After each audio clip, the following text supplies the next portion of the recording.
A Bíblia, no livro de 1 Coríntios, capítulo 11. Nós queremos ler boa parte do texto e eu gostaria que você acompanhasse com a gente aí. Os irmãos falaram: pastor, o que está acontecendo? Hoje tem enterro, ou tem casamento, o senhor está de terno e gravata faz tempo, né? Calhou de ser o dia do Cláudio Apolinário estar aqui na igreja, falou, colocou por causa do Cláudio Apolinário, né? Não foi.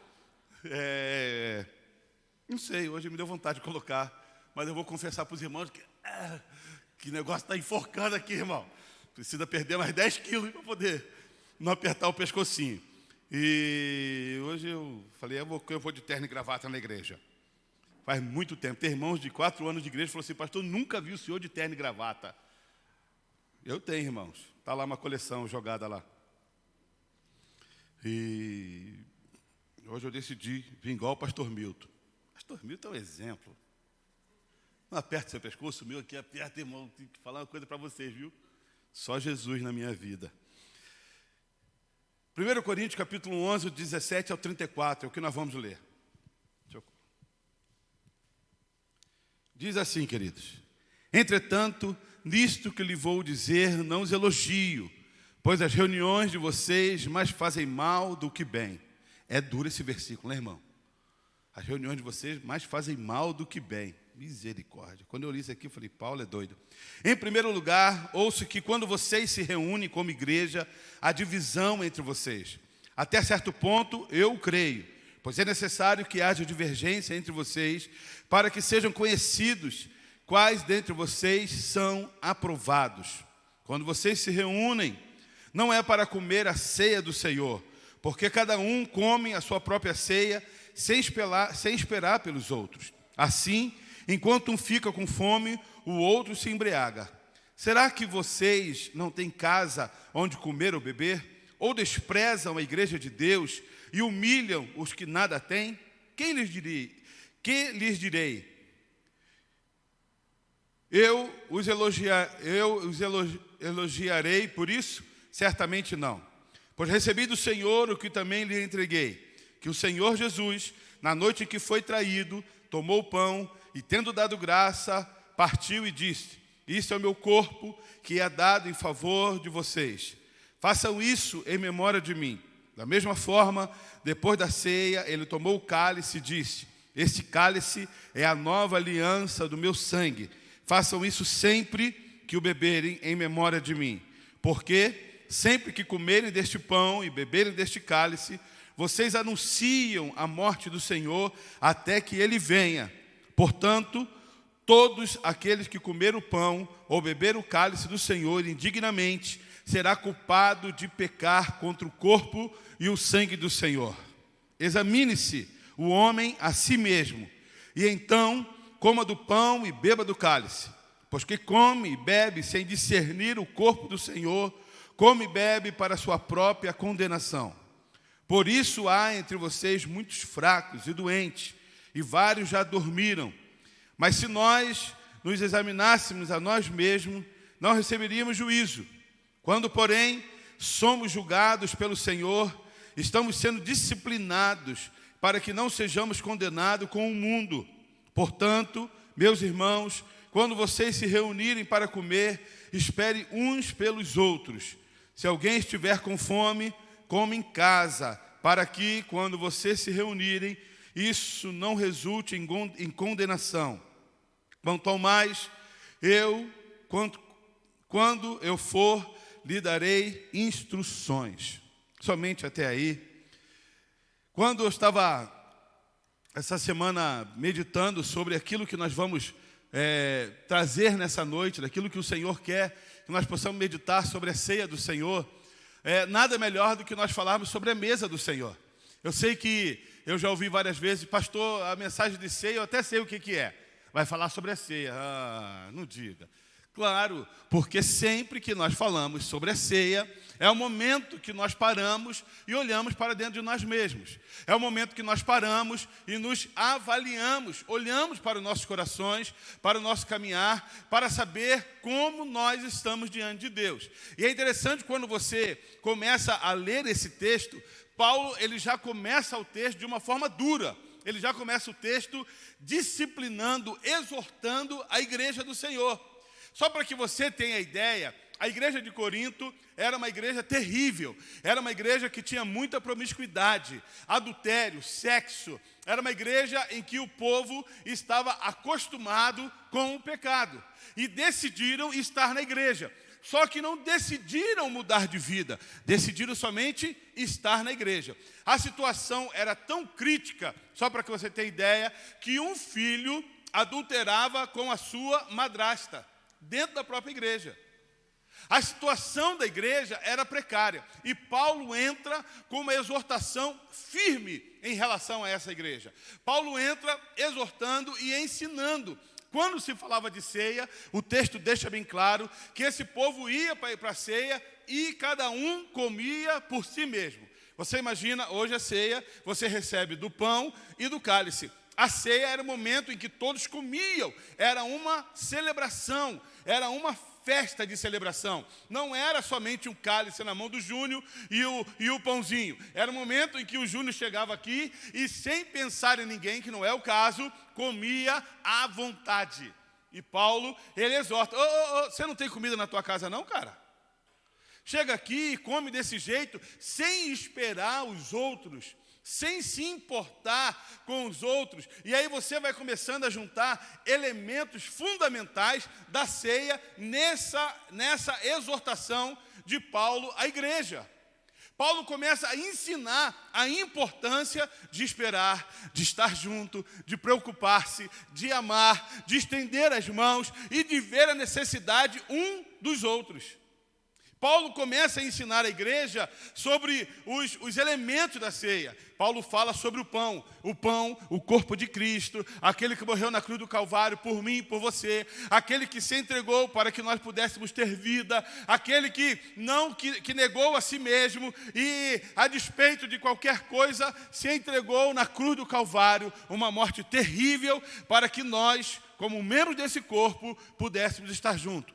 Paulo ensina sobre o cálice, o próprio sangue de Cristo, que nos limpa, que nos perdoa, que nos une, que nos faz ser um só, a igreja de Cristo. Amém, queridos? Quando nós pensamos sobre o sangue de Cristo, Ele nos perdoa, Ele nos purifica, nos faz um novo homem, faz uma nova mulher, transformado pelo sangue de Cristo. Se você e eu pararmos e pensarmos um pouco atrás, um tempinho atrás aí, quem era você, quem era eu antes do sangue de Cristo? Antes da ceia, do corpo, antes do próprio Cristo em nossas vidas. Éramos os mais terríveis. Não que agora somos alguma coisa, porque continuamos terríveis, mas a graça do Senhor é que está sobre cada um de nós. Porque se não for a graça, irmão, o Alexandre não presta.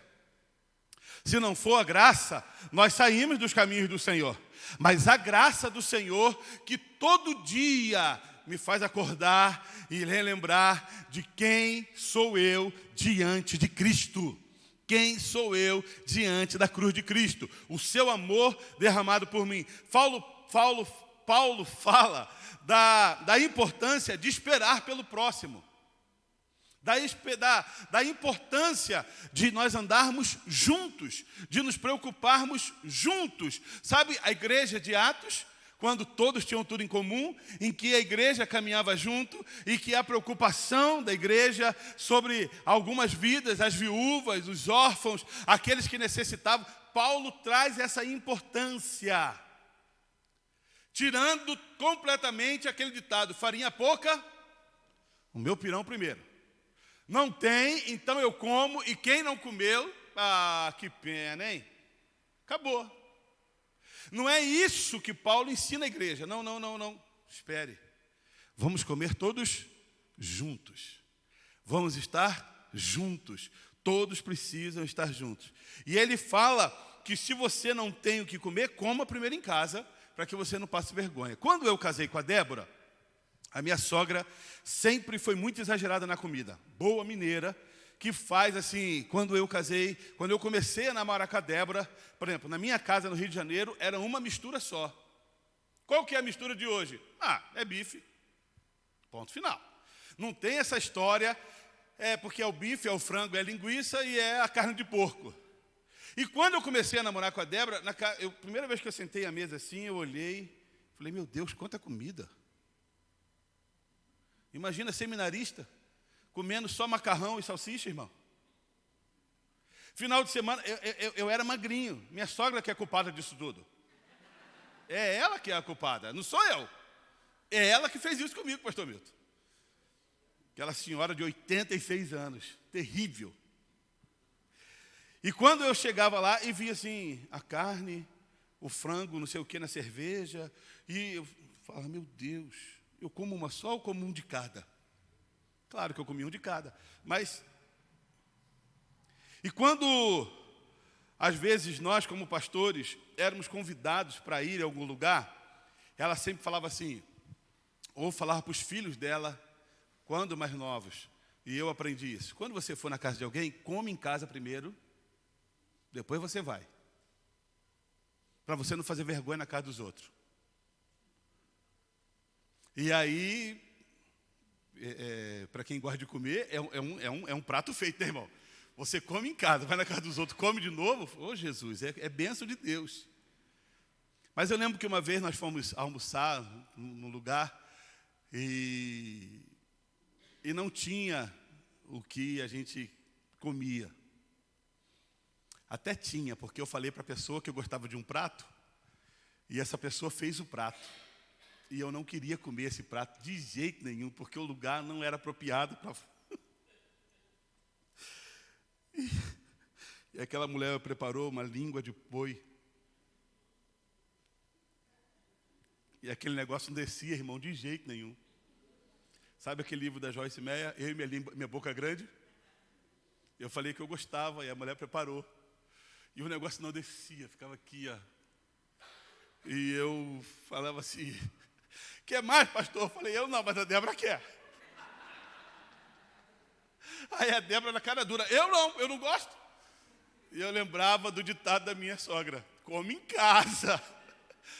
E aquela língua não descia, batia, voltava. Eu falei, Jesus, o sangue de Jesus tem poder, tem misericórdia, me ajuda, Senhor. Faz dessa língua uma picanha. E desceu. E a pessoa ficou muito honrada que nós estávamos ali. Mas Paulo, antes da minha sogra, da dona Francisca, Paulo já exortava a igreja. Come em casa, para você não fazer vergonha nos lugares que você for. Lembra a igreja alguns anos atrás? Pastor Cláudio deve lembrar, quando tinha festa... Pastor Cláudio é de São Paulo, vou falar do Rio de Janeiro. Quando tinha festa, os garçons tinham que andar com os braços erguidos assim, ó, porque o pessoal ficava assim, ai, tentando pegar comida, e em cima, o desespero. Principalmente a molecada da Baixada Fluminense, irmão, quando tinha salgadinho, era um desespero. Quase derrubava. Ó, pastor Marcelo era um daqueles que grudava na calça do garçom. Come em casa, para que você não faça vergonha. Pois bem, esse texto, ele é muito lindo e profundo, mas tem um versículo, que é o versículo 28 e 29, que sempre deixa nos nossos corações um questionamento. E principalmente no meu coração, porque eu sou de uma época que quando a igreja fazia Santa Ceia, fazia assim, quem vai tomar ceia, senta nos primeiros bancos, e quem não for tomar ceia, sente nos últimos bancos. Você lembra disso? E aí quem vinha para frente, quem estava lá no fundo e vinha para frente, levantava assim, ó. O orgulho já batia, cara. O cara já não podia. E ele sentava no primeiro banco. E dava uma olhadinha em quem estava na frente e levantava para ir para trás. Fazia assim, ó.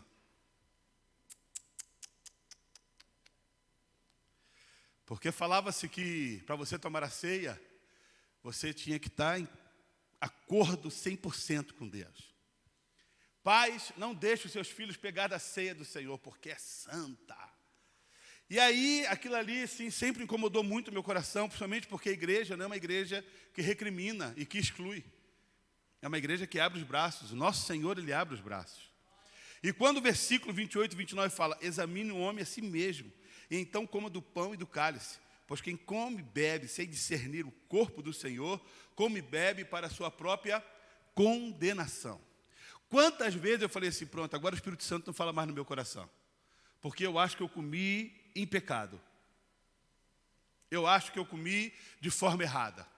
Eu acho que eu comi, e se nós parássemos aqui hoje para refletirmos, a Bíblia fala que todos nós somos carentes e necessitados da presença do Senhor. Que o que muda a minha vida é o que está em mim. E a Bíblia fala que todo dia eu tenho que olhar os meus passos e com a sua palavra, que é a luz para o meu caminhar, caminhar de forma santa. Mas isso eu tenho que fazer diariamente, porque a Bíblia deixa bem claro que eu tenho toda a tendência a cair novamente. Se eu não estiver atento às observâncias da palavra do Senhor e atento ao que Deus quer para mim, certamente eu não conseguirei resistir às tentações de Satanás. Ou seja, isso faz com que você e eu possamos entender que somos frágeis, que somos carentes da presença de Deus e que temos a necessidade dEle diariamente em nossas vidas, para nutrir, para alimentar, para fortificar os nossos corações. Por que que alguém se apostata da fé? Porque decidiu não observar mais a palavra. Por que que alguém se afasta do Senhor? Porque decidiu não mais parar e olhar para aquilo na qual Deus ensinou para o seu caminhar. Mas se não fizermos isso, certamente tropeçaremos. Se não orarmos diariamente, certamente tropeçaremos.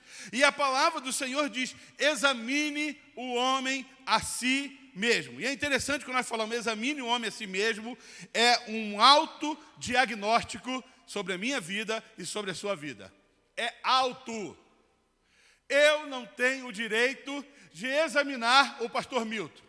Eu não tenho o direito de examinar o Luiz. Eu não tenho o direito de examinar o João. É o homem examine a quem? A si mesmo. Autodiagnóstico. Sabe o diagnóstico do câncer de mama? O que eles incentivam? Mulheres, que você vai lá, vai tomar banho e que você possa fazer um autoexame, autodiagnóstico. Viu um carocinho, procura um médico e vai. Já viu aquelas situações que quando você está com uma doença, está com alguma coisa que está incomodando e você pensa que é uma coisa pequenininha e você vai no médico, o médico fala: rapaz, não é pequeno não, o diagnóstico é esse. Aí você fala: meu Deus, eu pensei que era só uma vírgula, mas tem uma frase inteira com reticências. A importância de você se conhecer, a importância de você se autoavaliar. E com sinceridade, porque somos muito fortes, muito exigentes na avaliação com o próximo, mas não somos exigentes na avaliação com a gente mesmo. Avaliamos as pessoas com uma vara de medida, mas quando vem medir a nossa vida, nós relaxamos. Falamos: não, afinal de contas, não é tão fácil assim. Mas somos firmes quando falamos dos outros. Firmes quando apontamos o dedo para os outros. Firmes quando o pecado de outro é salientado. Mas a Bíblia fala: avalie o homem a si mesmo.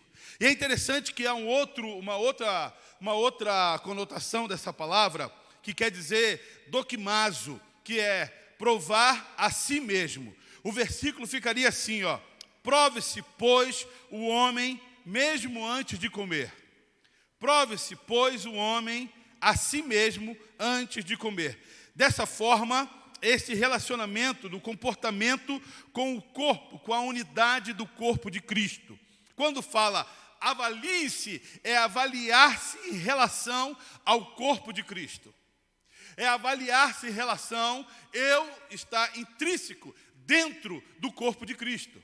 A importância de entender que cada um de nós temos os nossos lugares específicos e importantes dentro do corpo de Cristo. Quando falo avalie, eu preciso avaliar o meu posicionamento, a minha postura dentro do corpo de Cristo. Como que eu estou caminhando? O que estou fazendo?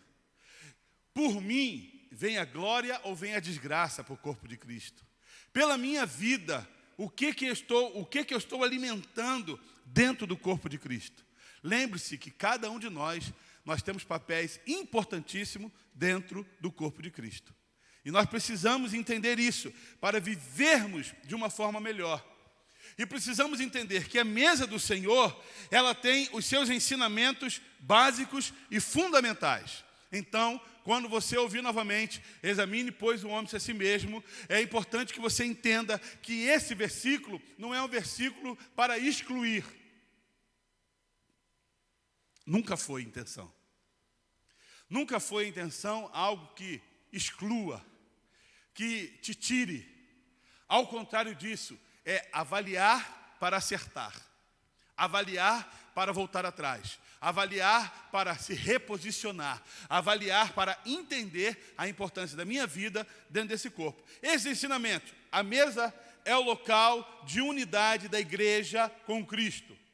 A mesa do Senhor é um momento de unidade, é um momento de estarmos juntos, comendo e bebendo do mesmo corpo, do mesmo cálice.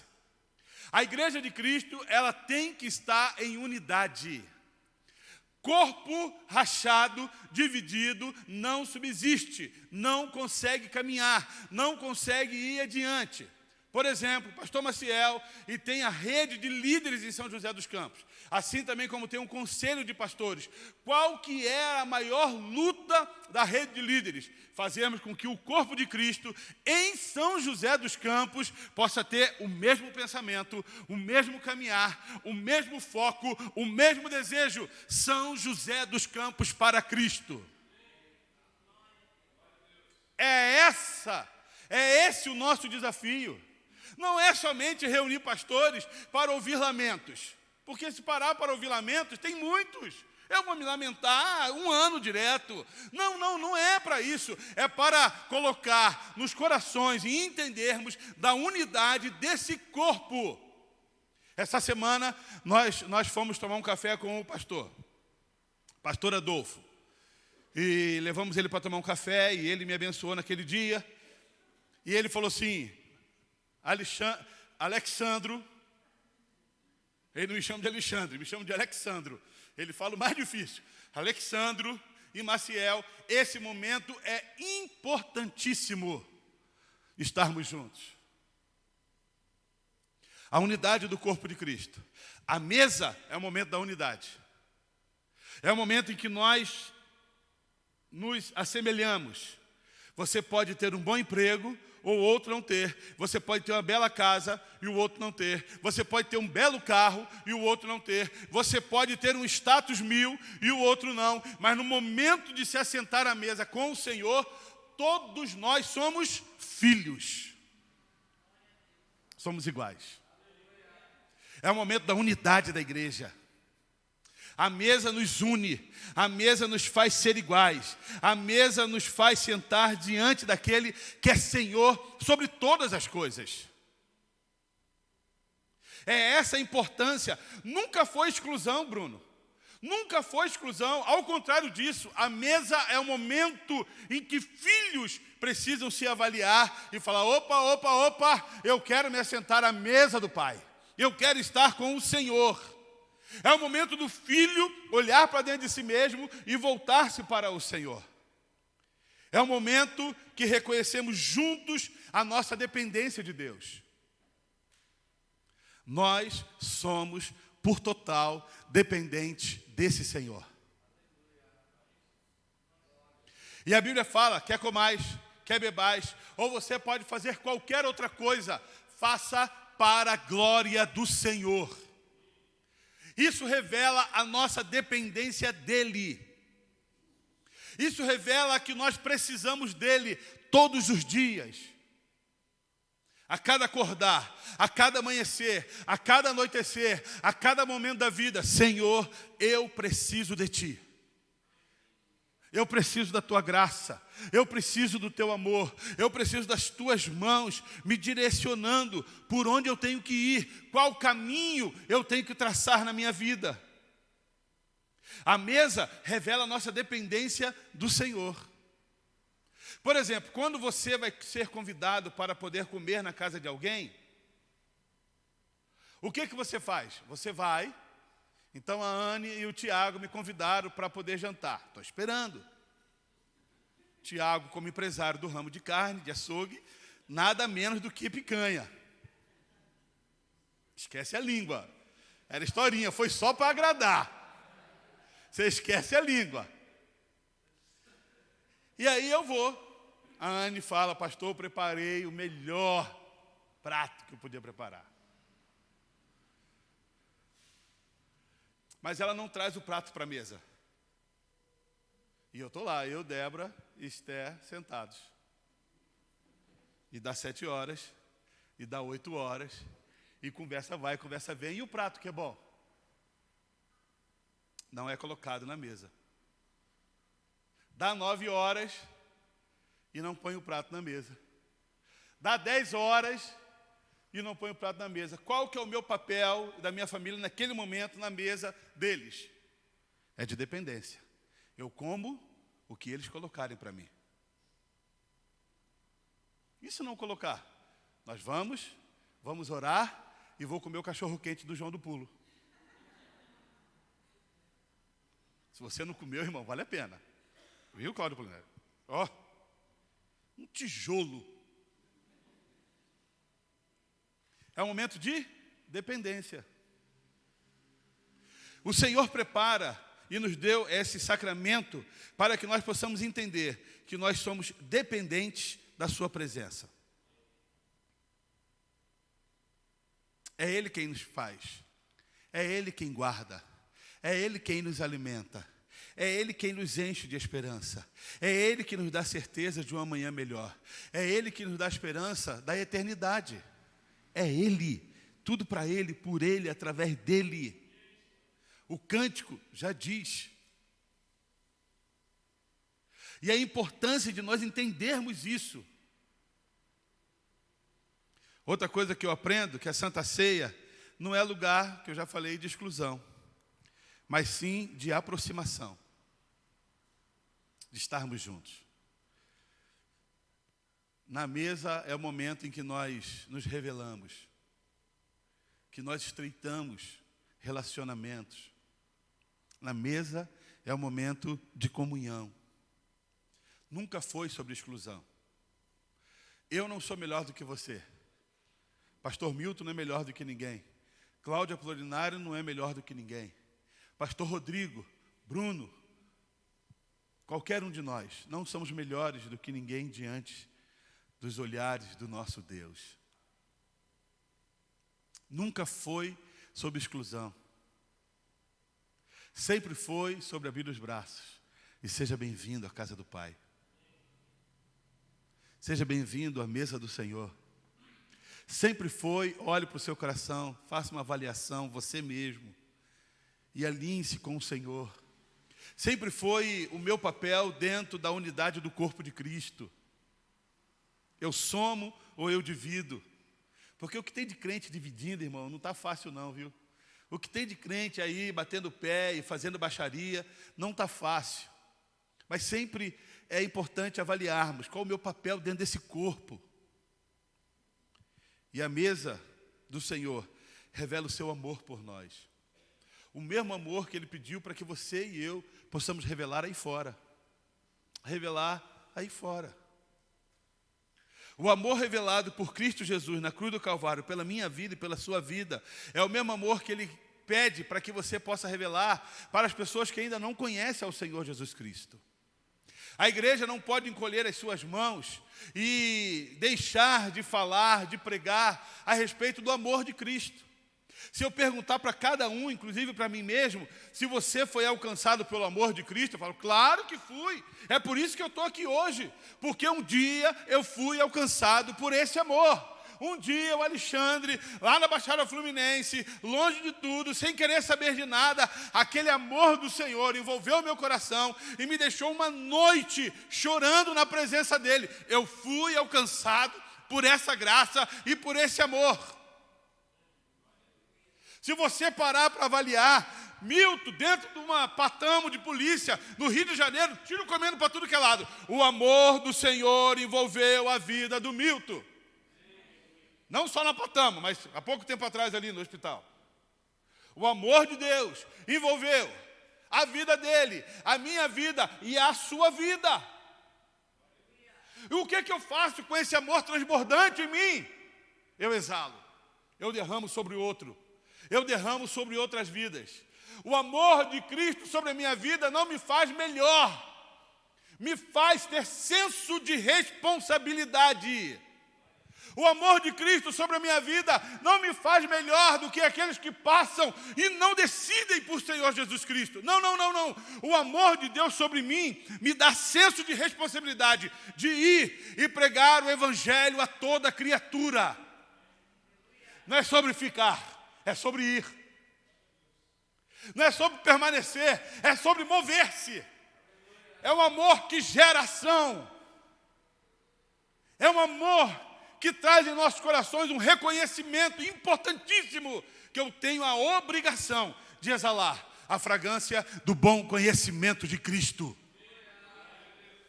É isso que a mesa nos revela. Quando fala em avalie, não é exclusão, é inclusão. Venha, seja bem-vindo. O texto de hoje, não foi de hoje que falou sobre a mulher em pecado? Foi.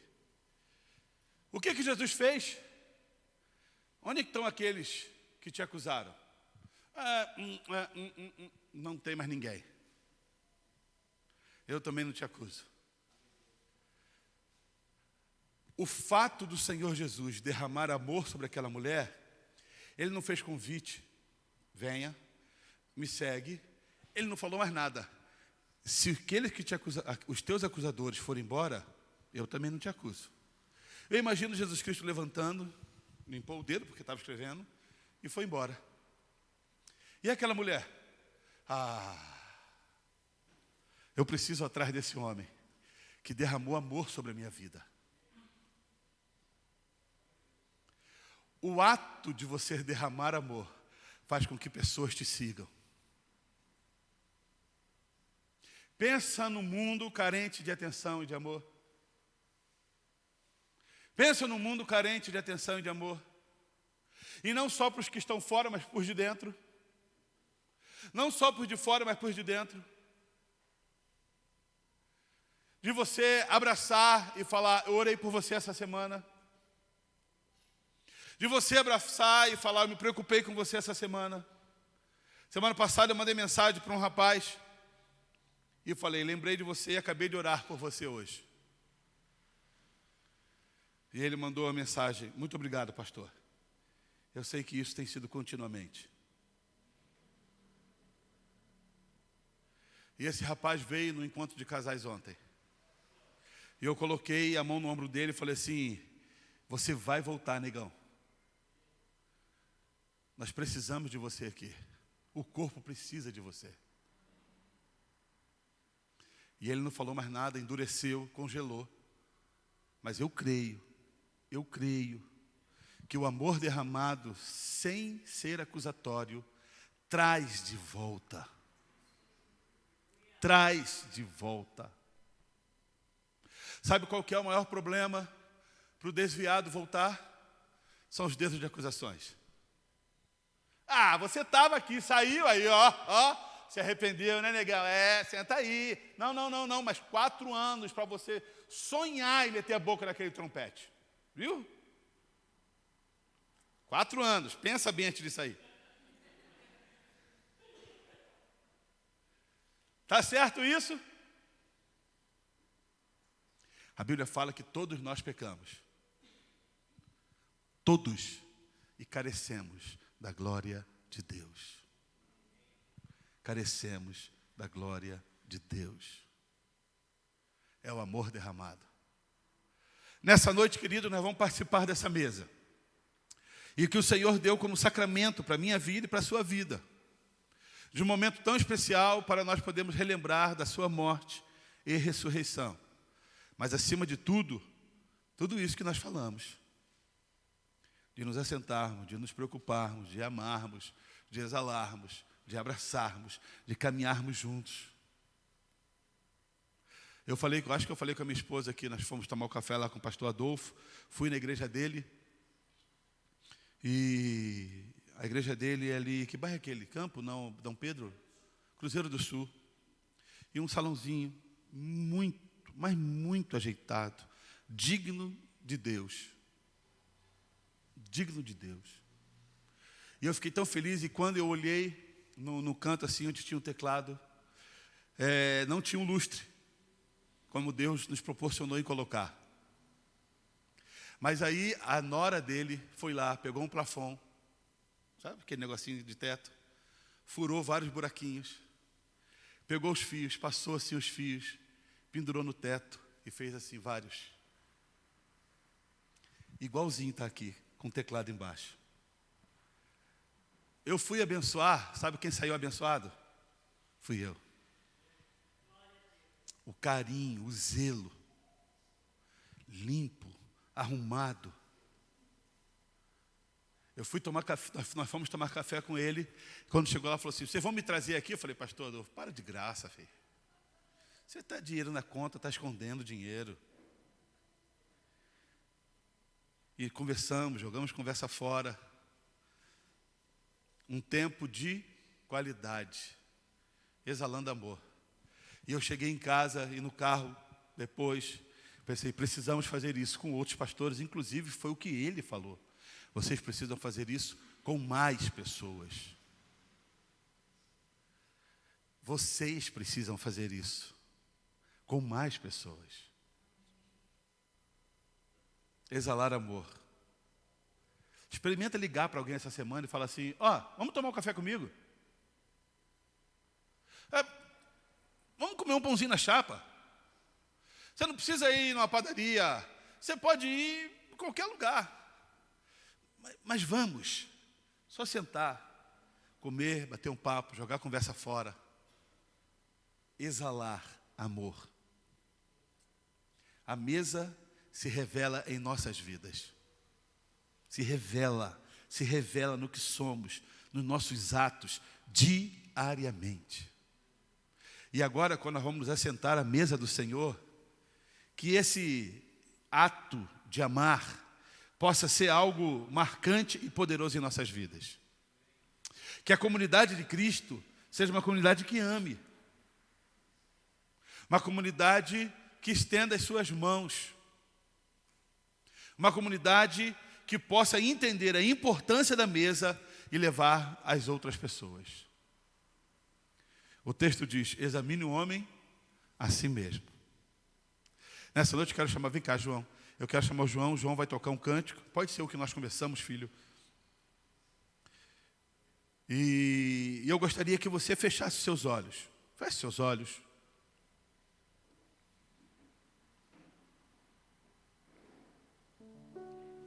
Feche seus olhos. Essa noite é noite de se assentar à mesa do Senhor. Que noite especial. Que noite poderosa. A noite em que o Senhor se revela a nós através do cálice e através do pão. Aonde eu e você olhamos para dentro de nós e falamos: Senhor, eu preciso viver esse amor. Eu preciso viver a tua presença. Mas o texto diz antes: avalie. Avalie. Você que está em casa, avalie. Olhe para dentro de você. Não com um olhar para excluir, mas um olhar para fazer parte. Para fazer parte. É o que o Senhor quer de mim e de você. E enquanto o João toca esse cântico, nós vamos te dar alguns segundos para que você possa olhar e orar. E falar: Senhor, eu quero. Senhor, eu quero. Eu preciso. Eu estou na tua presença. Faça isso.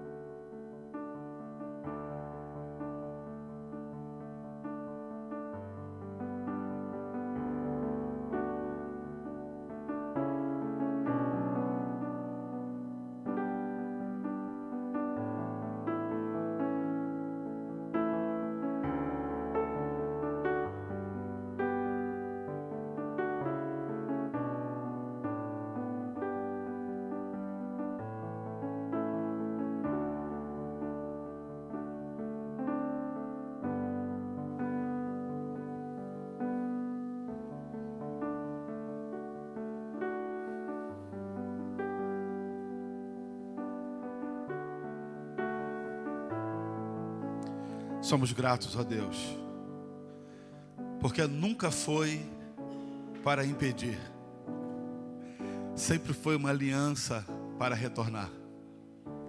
Nunca foi um impedimento, nunca foi algo que excluísse, sempre foi um braço aberto. Aquilo que excluía, que separava, a palavra do Senhor diz que foi rasgado de cima para baixo, mostrando-nos que hoje nós temos livre acesso ao Senhor, mostrando-nos que o Senhor está atento às nossas orações e aos propósitos. Pai, nos perdoe se alguma das vezes nós impedimos de alguém de participar da Tua mesa, se nós impedimos alguém de se assentar à mesa do Senhor. Talvez aquele momento era o único momento dele de avaliar-se e voltar atrás. E com ignorância, às vezes nós impedimos. Pai, eu quero pedir ao Senhor que nós possamos olhar para dentro de nós e com zelo avaliar os nossos corações e sermos integrantes ou reintegrados ao corpo de Cristo, a unidade do Senhor. Guarda-nos, protege-nos, fortalece-nos, derrama sobre nós do Teu amor, derrama sobre nós todos os ensinamentos em que a mesa tem para os nossos corações, todos os ensinamentos de amor, de servir, de estar junto, de unidade. Deus derrama sobre cada um de nós. Precisamos aprender isso em nossas vidas, ó Pai. Somos extremamente gratos, porque sabemos que o Senhor é um Deus que nos ama e com o seu amor estende as suas mãos sobre cada um de nós. Nós te bendizemos, ó Pai, e agradecemos em o nome do Senhor Jesus Cristo. Amém. Amém.